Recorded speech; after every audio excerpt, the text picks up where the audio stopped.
கிறிஸ்துவில் அன்பானவர்களே, ஆண்டவராகிய இயேசு கிறிஸ்துவின் விலையேற பெற்ற நாமத்திலே நான் உங்களை வாழ்த்துகிறேன்.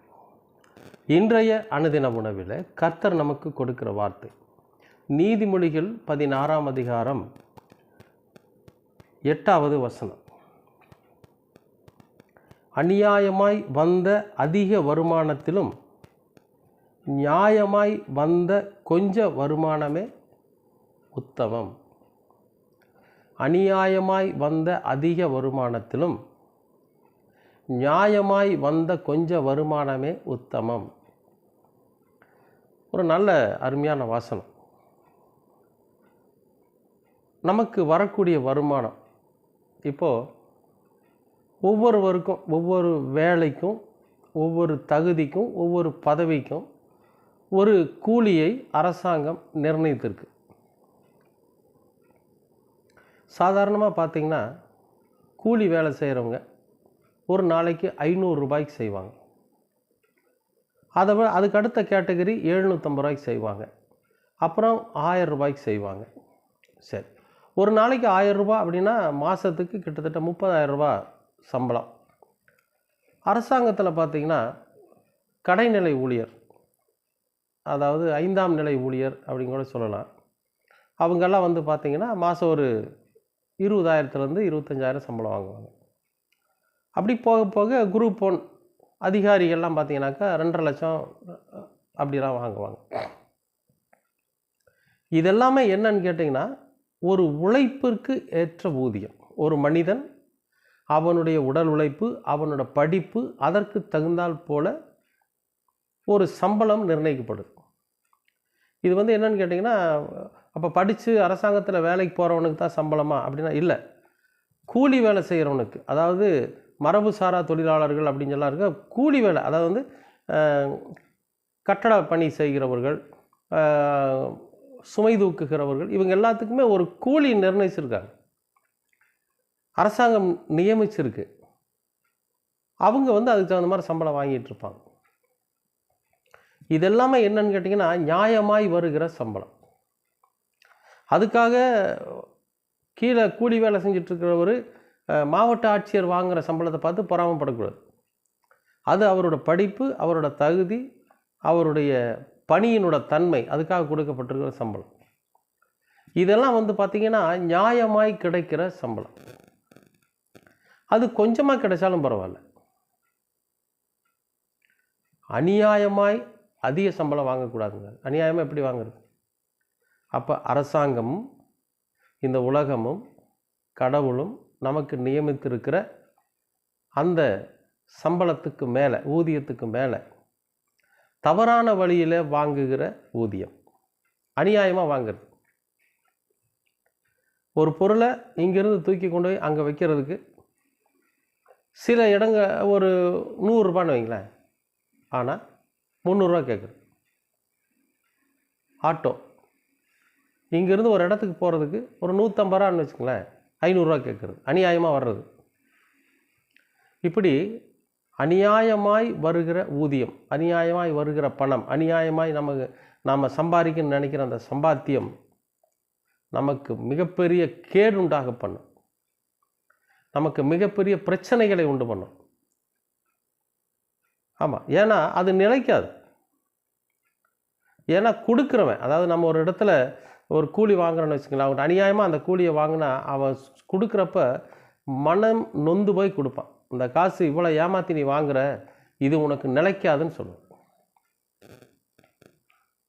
அன்பானவர்களே, நமக்கு எது நியமிக்கப்பட்டிருக்கிறதோ அதுதான் நமக்கு உத்தமம். இதுக்கு ஒரு உதாரணம் என்னன்னு கேட்டிங்கன்னா, ஒரு வயலில் வேலைக்கு ஆட்களை தேடி ஒரு எஜமான் போகிறான். காலையில் போய் சில பேர்த்த கூட்டிகிட்டு வரான், எல்லாருக்கும் ஒரு பணம் கூலி பேசி கூட்டிகிட்டு வரான். அப்போ மத்தியானம் போகிறான், சில பேர் நின்றுட்டுருக்குறாங்க, அவங்களையும் கூப்பிட்டு ஒரு பணம் கூலி பேசி கூட்டிகிட்டு வரான்.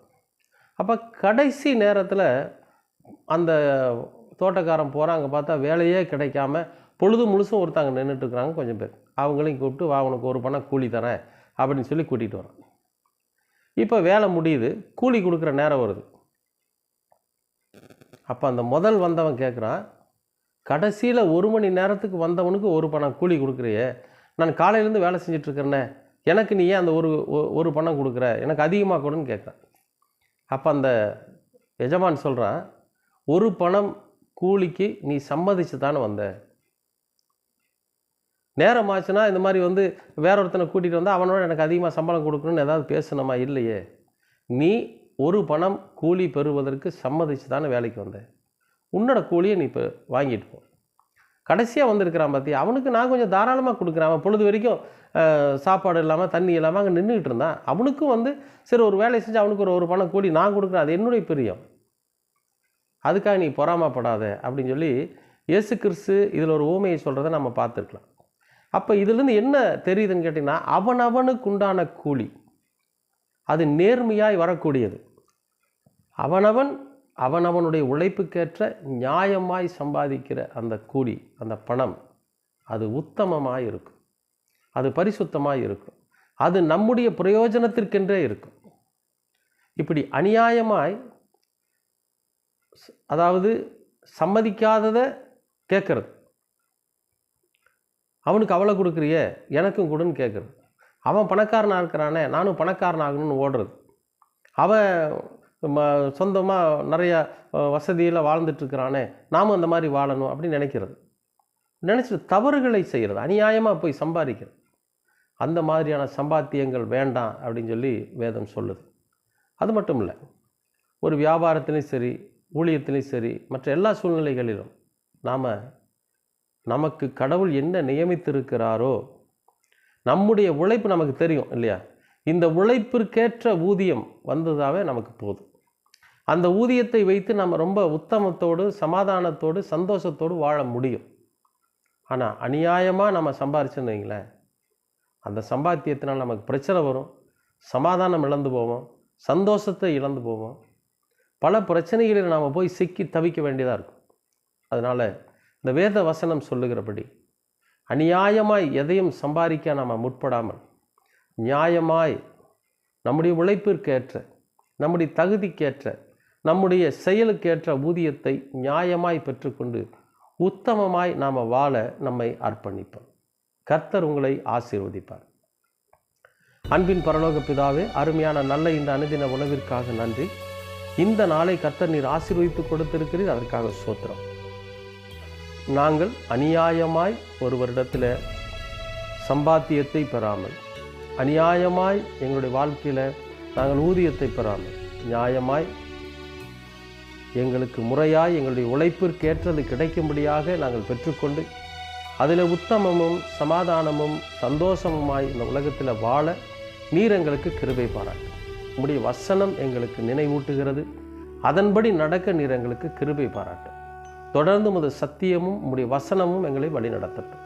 அருமை இரட்சகர் இயேசு கிறிஸ்துவின் வழியாய் கேட்கிறோம் நல்ல பிதாவே, ஆமென்.